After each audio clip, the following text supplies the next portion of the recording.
Halo Sobat IT, kembali lagi di channel TD Digital. Video kali ini kita akan melakukan simulasi aplikasi pemilihan OSIS. Langsung saja teman-teman, di sini saya akan perlihatkan. Nah, ini merupakan admin dari aplikasi e-voting atau pemilihan OSIS, teman-teman. Di sini menggunakan server lokal, teman-teman. Jadi teman-teman bisa akses alamatnya di localhost, nama project, lalu nama project, teman-teman. Nah, di sini sebagai contoh localhost project, lalu nama projectnya adalah e-voting, teman-teman. Nah, ini merupakan tampilan untuk melakukan pemilihan untuk siswa. Nah, sedangkan untuk adminnya, teman, di sini saya simpan di localhost, lalu folder project, lalu di folder admin, lalu di folder e-voting untuk mengakses admin di folder admin, teman. Dan ini merupakan tampilan dari adminnya, teman, untuk melakukan simulasi. Langsung saja di sini kita akan coba. Nah, di sini kita klik ya, kita coba masukkan username-nya yaitu admin.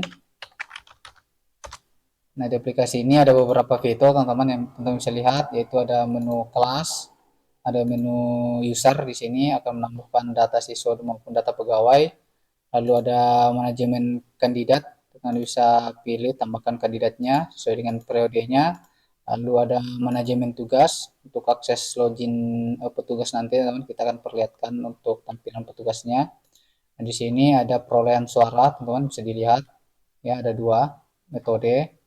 Lalu di sini ada pemilihan masuk, teman bisa lihat rekapannya nanti.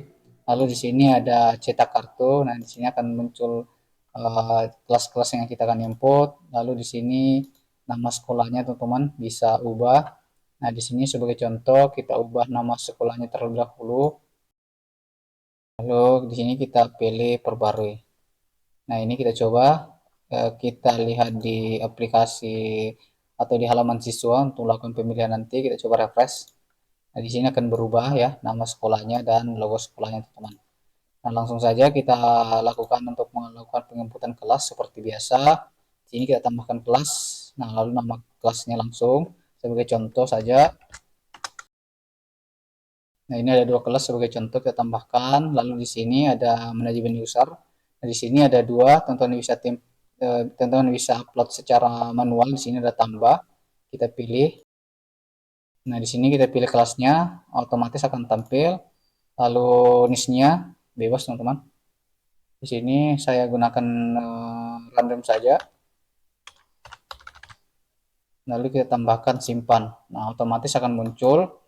Nah, untuk pin-nya ini otomatis di generate langsung oleh sistem, teman-teman.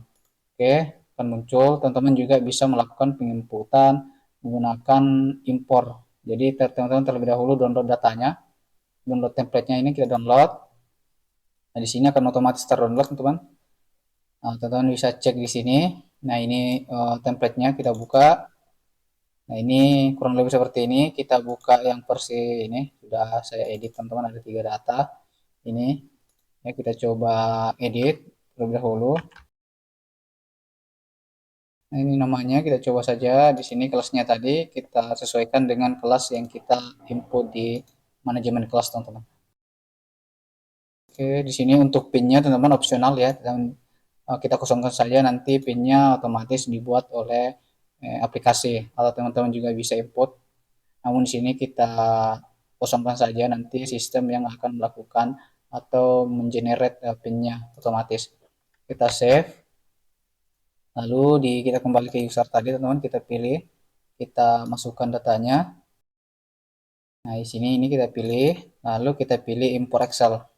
Nah, di sini impor berhasil, 2 data ditambahkan, teman-teman. Coba kita cek 2 data yang masuk. Kita lihat di sini ada 2 data yang masuk ya. Oke, kita cek sebelumnya ada 1 data yang tidak masuk, teman-teman. Di sini karena inisinya sama, kita coba cek. Jadi data yang masuk itu Siti Aminah, teman-teman. Oke, kita ubah yang bawah, kita pilih 4, teman-teman. Lalu kita save ya. Di sini kita coba upload ulang. Kita impor.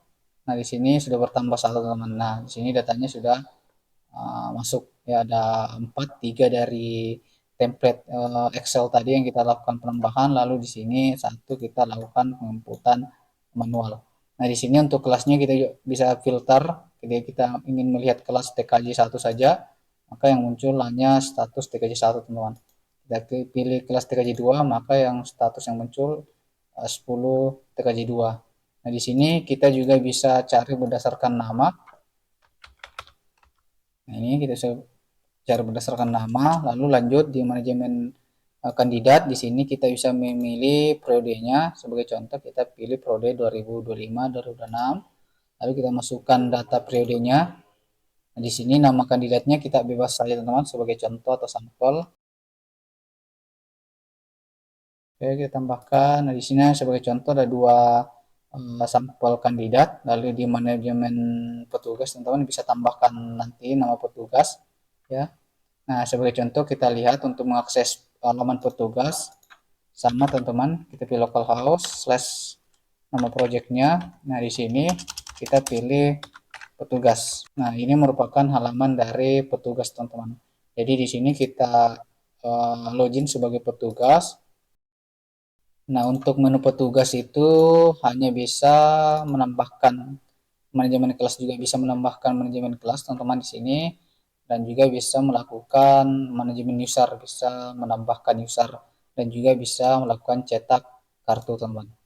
Ya, jadi hanya 3 fitur yang tersedia di halaman petugas, teman-teman. Kita log out, kita masuk di halaman admin saja. Nah, selanjutnya ketika selesai di kandidat, di manajemen tugas juga selesai, teman-teman bisa nambahkan ketika teman-teman ingin menambahkan beberapa petugas untuk melakukan penginputan data siswa. Teman-teman juga bisa impor menggunakan file template Excel untuk memudahkan, ya. Nah, di sini teman-teman ada perolehan suara, ya. Di sini teman-teman bisa lihat ada perolehan suara, lalu ada pemilihan masuk. Nah, selanjutnya kita cek di cetak kartu. Nah, sebagai contoh kita pilih TKJ 1, 10 TKJ 1, kita lakukan cetak. Tampilannya kurang seperti ini untuk melakukan pencetakan kartu identitas pemilih, teman-teman. Oke. Nah, kita coba untuk melakukan pemilihan, teman-teman. Dan di sini untuk melakukan pemilihan kita menggunakan NIS, teman-teman. Nah, di sini juga teman-teman bisa menambahkan data guru di manajemen kelas. Teman-teman bisa tambahkan sebagai contoh di sini pegawai tambahkan, lalu teman-teman di manajemen user nanti teman-teman bisa menambahkan, memilih data kelasnya itu adalah pegawai. Nah, teman-teman bisa menambahkan data guru atau data petugas pegawai yang ada di sekolah untuk melakukan pemilihan juga, teman-teman. Nah, kita lanjut saja, kita coba lakukan akses pemilihan. Di sini kita gunakan user dari Alvira. Nah, untuk PIN-nya kita gunakan PIN yang sudah di generate otomatis tadi. Lalu kita login. Nah, di sini akan muncul foto kandidat, teman-teman. Nah, teman-teman, di sini kita bisa melihat visi misi terlebih dahulu. Di sini ada visi misinya. Nah, di sini kita bisa untuk memilih, kita pilih suara atau berikan suara. Nah, di sini otomatis akan kembali ke halaman utama. Nah, ini, teman-teman. Oke, kita coba menggunakan 2 data atau 3 sebagai sampel. Nah, di sini kita telah melakukan pemilihan 3 sampel, teman-teman. Nah, di sini kita bisa cek di perolehan suara, teman-teman. Nah, di sini ada perolehan suara untuk calon Prabowo Gibran itu ada 2 suara, dan untuk ke Anies dan Caimin itu 1 suara. Kita juga bisa lihat grafiknya di sini, teman-teman. Ini grafiknya.